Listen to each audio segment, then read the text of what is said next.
Imaginez arriver dans un pays où les gens peuvent se marier avec des esprits, où il existe des rituels pour vous aider à trouver l'amour, et où, encore aujourd'hui, certains croient qu'une sorcière peut ruiner votre vie. Ce n'est pas une légende, c'est le Bénin, un petit pays d'Afrique, considéré comme le berceau du vaudou, un endroit où la magie fait partie du quotidien. C'est ici que sont nées les redoutables guerrières du Dahomey. Des femmes qui combattaient sans crainte et qui, selon la légende, emportaient la tête de leurs ennemis en trophée. Et le plus inquiétant, c'est que bon nombre de ces croyances sont toujours vivantes. On parle de chasse aux sorcières, de rituels occultes, de forces qui influencent la vie des gens.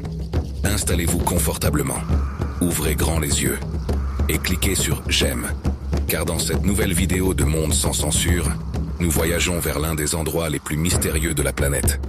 C'est parti! Au cœur du continent africain, dans une région où la forêt tropicale se fond dans les eaux salées du golfe de Guinée, se trouve le Bénin, un pays petit par sa taille, mais immense en termes de mystère et de culture. Avec un peu plus de 10 millions d'habitants, le Bénin est une nation pleine de vie, d'histoire et de traditions qui ont résisté au fil des siècles, préservant des réalités qui semblent tout droit sorties d'un livre de mystère et d'aventure. Sur son territoire, l'histoire semble vivre à travers les rues et les paysages, et plus encore à travers ce qui n'est pas visible à l'œil nu, car le silence et le regard de ses habitants semblent pouvoir révéler les nombreux secrets que cache ce pays lointain, ainsi que les souvenirs des peuples et des légendes qui s'y sont déroulés. Ce pays est bordé par le Togo à l'ouest, le Nigeria à l'est et le Burkina Faso et le Niger au nord. À l'instar de certains de ses voisins, c'est également un creuset de diversité, où coexistent plusieurs ethnies, langues et coutumes, souvent en harmonie, mais parfois dans un climat de grande tension, notamment en raison des croyances de ses habitants. La richesse culturelle et spirituelle qui entoure le Bénin est aussi dense que la végétation qui recouvre ce territoire. Un labyrinthe d'histoires, certaines connues, d'autres pleines de mystères, que nous allons maintenant tenter de découvrir. Le nom du Bénin vient du fleuve Bénin, mais son histoire et son héritage remontent bien au-delà de sa géographie. Pendant des siècles, ce pays a été sous la domination du puissant royaume du Dahomey, un empire connu pour sa capacité à conquérir et à étendre ses domaines, en grande partie grâce à sa légende et à la crainte qu'il inspirait. L'un des aspects les plus fascinants de ce royaume était le rôle fondamental joué par les femmes dans son gouvernement et sa structure militaire. Connues sous le nom de femmes guerrières ou Amazones du Dahomey, les femmes du royaume du Dahomey combattaient aux côtés des hommes en tant que guerrières impitoyables, formant une armée d'élite redoutée par ses ennemis. En effet, on pense que la figure de ces guerrières a inspiré le concept des « panthères noires », un groupe de guerrières qui, grâce à leur habileté au combat, se sont forgé une réputation qui a transcendé les frontières de l'Empire et le temps. Le royaume du Dahomey n'était pas seulement connu pour son armée redoutable, mais aussi parce que, loin d'être reléguées au second plan, ces femmes y jouaient un rôle central.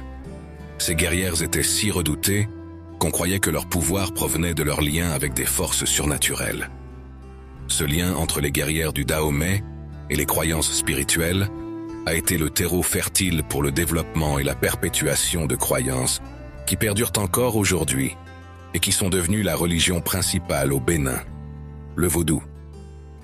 Nous aborderons bientôt en détail la magie noire et le vaudou dans cette région du globe, mais il est d'abord important de comprendre que le passé du Bénin n'est pas uniquement teinté de victoires glorieuses et de légendes de guerrières courageuses.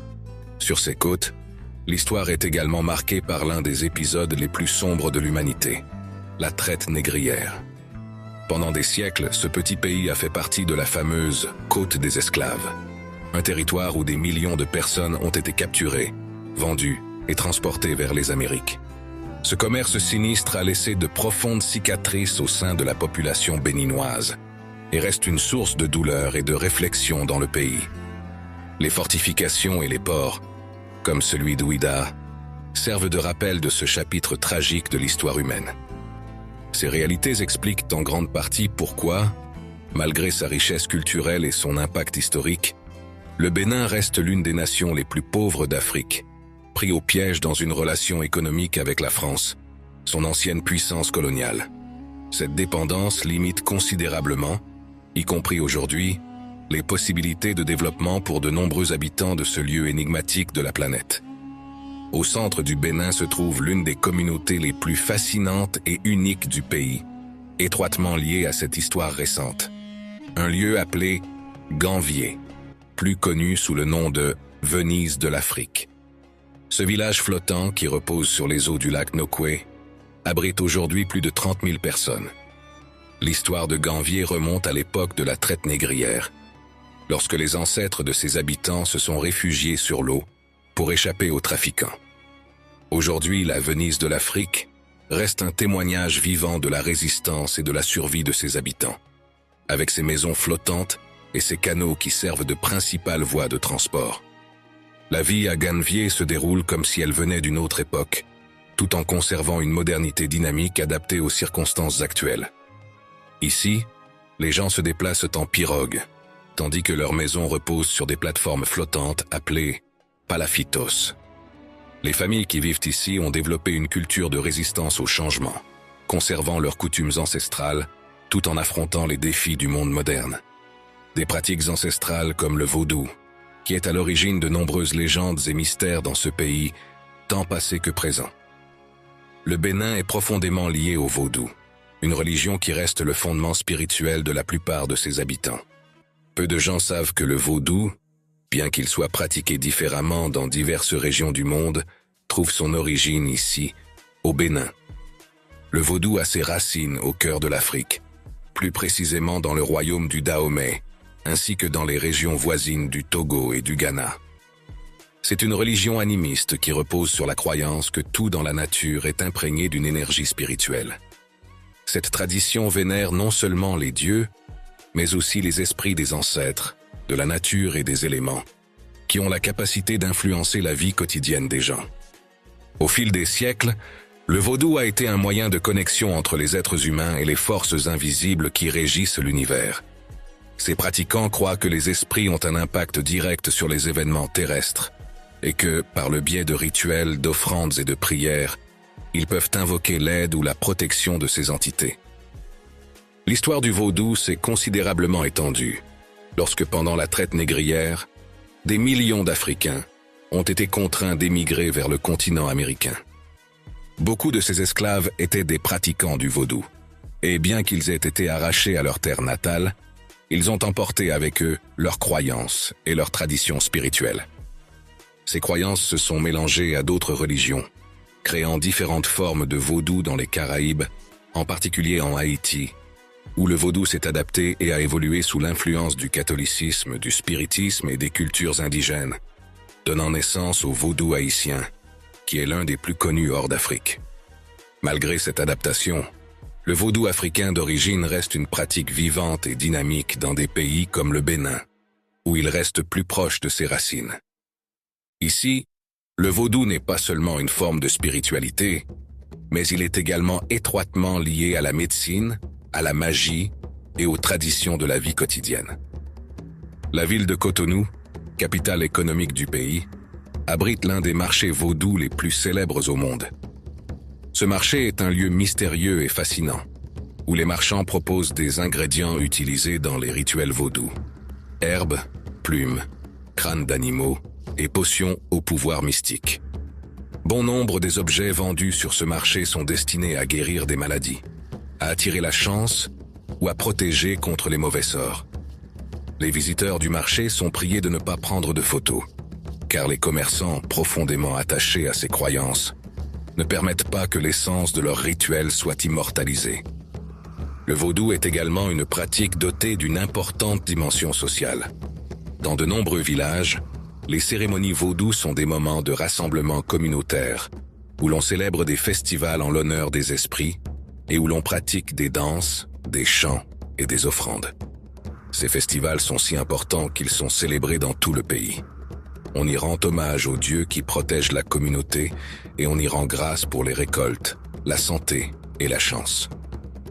Mais le vaudou, profondément ancré dans la culture du Bénin, n'est pas seulement lié aux croyances spirituelles et aux pratiques religieuses, mais aussi à la vie amoureuse et intime de ceux qui le pratiquent. Dans ce pays, le vaudou est intimement lié à des rituels visant à attirer l'amour, à renforcer la fertilité et à améliorer la virilité, établissant ainsi un lien direct entre l'ésotérique et la vie quotidienne des gens. L'un des aspects les plus fascinants du vaudou du Bénin est l'importance accordée à la danse comme moyen d'entrer en contact avec les esprits et d'activer les énergies dans les relations intimes. Lors de certaines célébrations, hommes et femmes participent à des danses hypnotiques qui, selon les croyances locales, peuvent les plonger dans une transe profonde, au cours de laquelle les esprits prennent le contrôle de leur corps. Ces danses, souvent chargées de symbolisme et d'érotisme, sont particulièrement liées aux rituels de fertilité, et y participer peut certainement paraître choquant. On pense qu'en s'adonnant à ces mouvements spasmodiques et puissants, les participants peuvent influencer leur attirance et améliorer leurs relations amoureuses, ce qui constitue une manière de libérer une énergie cosmique qui, selon la tradition vaudou, facilite la création de nouvelles vies et renforce les liens sentimentaux. Outre les danses, il existe également de nombreux objets liés à ces croyances. Par exemple, sur le marché aux fétiches du Bénin, considéré comme le plus grand au monde, on vend toute une variété d'objets qui, selon la croyance, peuvent aider en matière d'amour et de relations. L'un de ces marchés se trouve dans la ville de Lomé. Il est connu sous le nom de marché aux fétiches d'Akodesewa, le plus grand marché de ce type au monde, tandis qu'un autre se tient dans la ville d'Ouida, l'une des villes les plus importantes pour le vaudou. C'est un centre de commerce spirituel où l'on propose des poudres et des amulettes conçues pour attirer l'amour ou garantir la fidélité. Sur ces marchés, les vendeurs proposent discrètement ces produits, parmi lesquels figure la célèbre poudre d'amour, à laquelle on attribue le pouvoir de faire tomber quelqu'un amoureux ou d'assurer la loyauté d'un partenaire. Ces rituels et ces objets ne relèvent pas seulement de la superstition, mais font partie intégrante de la vie sociale quotidienne, où la magie est considérée comme un outil puissant pour influencer les sentiments et les relations personnelles.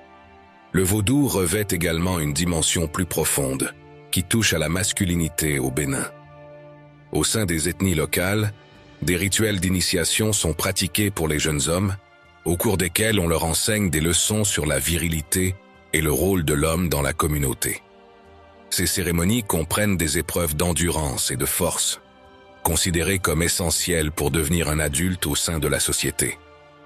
Dans certains cas, les rituels se concentrent sur le désir et l'attirance, offrant des conseils sur la manière d'entretenir des relations amoureuses stables et épanouies, ou sur la façon de conquérir le cœur d'une femme. Certains incluent même des sortilèges si puissants qu'on croit qu'ils peuvent plonger le partenaire désiré dans une transe, afin d'attirer son amour ou d'attiser le désir. Ces pratiques, entourées de mysticisme, visent à libérer les énergies les plus profondes afin de créer des liens intenses et durables entre les amoureux. C'est pourquoi, au Bénin, celle que l'on appelle Mamiwata, la déesse du désir, joue un rôle crucial dans la spiritualité. Représentée comme une sirène séductrice, Mamiwata est vénérée par ceux qui recherchent la beauté, la fortune et le succès en amour. On croit que ceux qui lui rendent hommage par des offrandes de parfums et de bijoux peuvent bénéficier de ses faveurs, ce qui se traduit par une vie amoureuse plus épanouie et satisfaisante. Son culte s'étend au-delà du Bénin, mais le lien avec le vaudou dans ce pays reste fort, car beaucoup croient que la déesse a le pouvoir de leur accorder ce qu'ils désirent, en particulier dans le domaine amoureux. Le vaudou a également une approche particulière des amulettes d'amour, dont certaines sont vendues sur les marchés vaudous comme celui de Cotonou, la plus grande ville du pays, où l'on trouve des ingrédients pour ces rituels, tels que des potions, des crânes d'animaux, des plumes et des pots aux propriétés magiques supposées. À ce stade, nous en profitons pour vous demander, que pensez-vous de ces croyances? Oserez-vous essayer l'une de ces potions ou amulettes? Aimeriez-vous participer à ces danses ou vous rendre sur l'un de ces marchés du Bénin? Mettez la vidéo en pause et laissez-nous votre commentaire. Vous savez que c'est la meilleure façon de soutenir Monde sans censure afin que nous puissions continuer à travailler chaque semaine pour découvrir des endroits aussi incroyables que celui-ci. Alors merci. En raison de la nature du marché, il est interdit aux visiteurs de filmer. Et l'hostilité des commerçants envers les caméras est notable, car ils croient fermement au pouvoir de ces fétiches ou amulettes. Les Ungans, prêtres vaudous, sont connus pour créer des amulettes personnalisées, à partir d'objets personnels appartenant aux personnes que l'on souhaite attirer. Ces amulettes, fabriquées à partir de cheveux, d'herbes et d'autres objets personnels, sont censées avoir le pouvoir d'influencer les sentiments d'une personne, rapprochant ainsi l'être cher de manière presque magique. Cette pratique s'apparente au célèbre sortilège d'amour d'autres cultures, mais elle est profondément ancrée dans la spiritualité africaine. Au Bénin, l'utilisation de boissons fermentées aux propriétés aphrodisiaques est également courante. Ces boissons, élaborées à partir de palmiers, de miel et de racines locales, sont consommées lors de rituels ou avant des rencontres intimes, afin d'augmenter le désir et la passion. On pense que les substances contenues dans ces boissons ont la capacité d'activer les énergies sexuelles, ce qui favorise la connexion entre les personnes et encourage une vie amoureuse plus intense. La tradition de ces boissons est intrinsèquement liée aux croyances spirituelles du vaudou, qui n'est pas seulement utilisée à des fins ésotériques, mais aussi comme une forme de médecine alternative. Au Bénin, nombreux sont ceux qui croient au pouvoir du vaudou pour guérir les maladies et attirer la chance, tant sur le plan personnel qu'amoureux. Ce lien entre le corps, l'esprit et l'âme fait partie intégrante de la vie quotidienne, où le mystique et le pratique se confondent pour améliorer les relations et le bien-être général. Une autre croyance fascinante de cette culture vaudou est l'existence des maris et femmes spirituels. Selon cette croyance, certaines personnes sont mariées à des esprits de l'au-delà, ce qui peut influencer leur vie amoureuse sur le plan terrestre. On dit que ces esprits peuvent provoquer l'impuissance ou l'infidélité si on ne leur rend pas le tribut qui leur est dû. Cette idée reflète la manière dont le vaudou est lié non seulement au monde physique, mais aussi au monde spirituel, démontrant l'imbrication de ces deux sphères dans la vie quotidienne des Béninois. Cependant, le vaudou est aussi souvent associé à des pratiques bien plus sombres, telles que la persécution de personnes accusées de sorcellerie ou d'être considérées comme magiques, comme les albinos africains. Au Bénin, comme dans plusieurs pays africains, les accusations de sorcellerie sont un phénomène qui perdure depuis des siècles, et les victimes les plus vulnérables sont souvent les femmes et les enfants. La croyance en la sorcellerie est profondément ancrée dans les traditions et les croyances spirituelles de certaines communautés, ce qui conduit à la condamnation de ceux qui sont perçus comme possédant des pouvoirs surnaturels. Les enfants, en particulier, sont victimes d'accusations infondées en raison de superstitions qui les associent à des pratiques de magie noire ou à la possession démoniaque. Ces enfants sont souvent accusés d'être à l'origine de malédictions ou de tragédies au sein de leur communauté, telles que des maladies ou des décès soudains, ce qui conduit à leur marginalisation. Dans de nombreux cas, les enfants sont utilisés comme boucs émissaires dans des situations de crise ou de difficultés au sein des communautés, telles que les mauvaises récoltes, les décès inexpliqués ou les épidémies. Les accusations de sorcellerie constituent également une forme de contrôle social, où les plus vulnérables deviennent des cibles faciles pour les peurs collectives. Dans certains cas, les communautés croient que la sorcellerie peut être une forme de résistance ou de rébellion, et les enfants accusés sont considérés comme une menace à éliminer. Cette triste réalité a conduit des organisations humanitaires à intervenir dans le but d'éradiquer ces pratiques et de promouvoir la protection des droits des enfants. Mais la stigmatisation et les croyances ancestrales restent un obstacle difficile à surmonter. Malheureusement, outre la persécution des prétendus sorciers africains, le Bénin est également connu pour un phénomène profondément alarmant: la chasse aux albinos. Cette pratique, qui s'est répandue dans diverses régions d'Afrique, a atteint de tels extrêmes que les personnes atteintes d'albinisme ont été victimes de violences, de mutilations et même de meurtres, en raison des superstitions associant leurs conditions à des pouvoirs surnaturels. Le plus choquant est que, en réponse à cette persécution, certaines îles isolées, comme l'île d'Urkerewe au Ghana, sont devenues des refuges pour les albinos africains qui ont fui la violence. Ces communautés de protection constituent une tentative désespérée de sauver les albinos de la folie collective qui continue de marquer certaines parties du continent. Cette situation, bien que méconnue de beaucoup, reflète l'une des réalités les plus sombres de la superstition et des préjugés dans certaines cultures africaines, où l'on croit, par exemple, que les personnes atteintes d'albinisme possèdent des pouvoirs magiques qui font d'elles la cible de superstitions et de persécutions. Au-delà de la tradition et du mystère, le Bénin est également un paradis naturel qui attire les voyageurs passionnés de faune sauvage. L'une de ses destinations les plus impressionnantes est le parc national de la Pendjari, un sanctuaire de la faune sauvage considéré comme l'un des meilleurs endroits pour faire des safaris en Afrique de l'Ouest. Dans ce parc, les touristes ont la possibilité d'observer des lions, des éléphants et des léopards dans leur habitat naturel, ce qui fait du Bénin une destination idéale pour les aventuriers et les amoureux de la nature. À ce stade, vous aimeriez sûrement savoir quelle est la meilleure façon de se rendre dans ce pays énigmatique, ainsi que connaître quelques détails sur la sécurité, l'économie et les moyens de se déplacer dans ce coin si singulier du monde.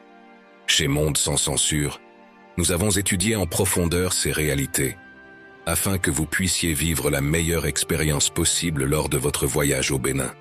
Pour les voyageurs en provenance d'Europe ou d'Amérique, le point d'entrée le plus courant au Bénin est l'aéroport international de Cotonou, qui accueille des vols réguliers en provenance de villes comme Paris, Amsterdam ou Bruxelles.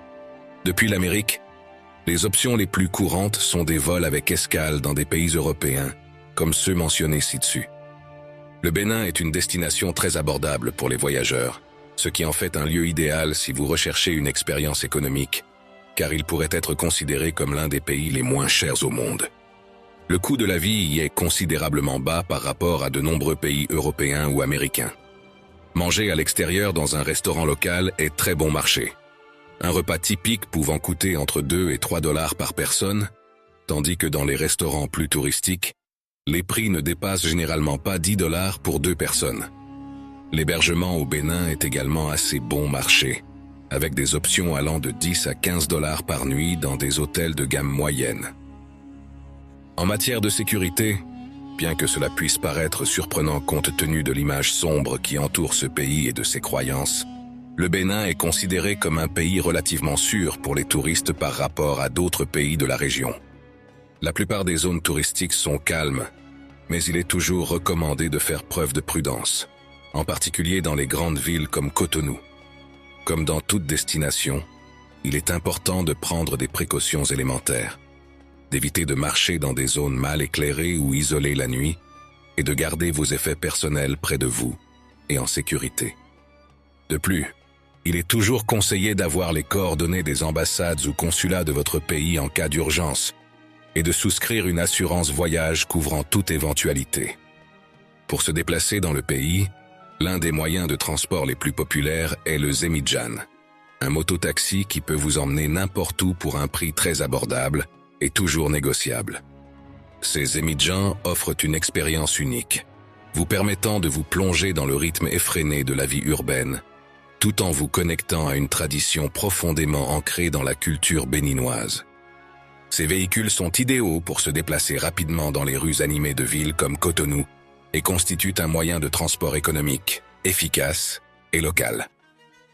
Si vous préférez quelque chose de plus traditionnel, vous pouvez également opter pour des taxis ou louer une moto à la journée pour vous déplacer dans le pays. Comme vous avez pu le constater, le Bénin est un pays où la magie, l'histoire, les traditions et le mystère se combinent d'une manière unique au monde. Chez Monde sans censure, nous espérons que découvrir cette réalité vous a autant fasciné qu'elle nous a fascinés. Dans cette optique, et compte tenu de l'effort que représente la réalisation de ces vidéos, si vous avez apprécié cette vidéo et que vous n'êtes pas encore abonné, n'attendez plus et abonnez-vous dès maintenant en activant la cloche pour ne pas manquer les vidéos fascinantes que nous réalisons chaque semaine. Des vidéos comme celle-ci que vous pouvez découvrir dès maintenant pour explorer l'un des coins les plus fascinants de la planète. Ne manquez pas cette occasion et découvrez les merveilles que cet endroit a à vous offrir.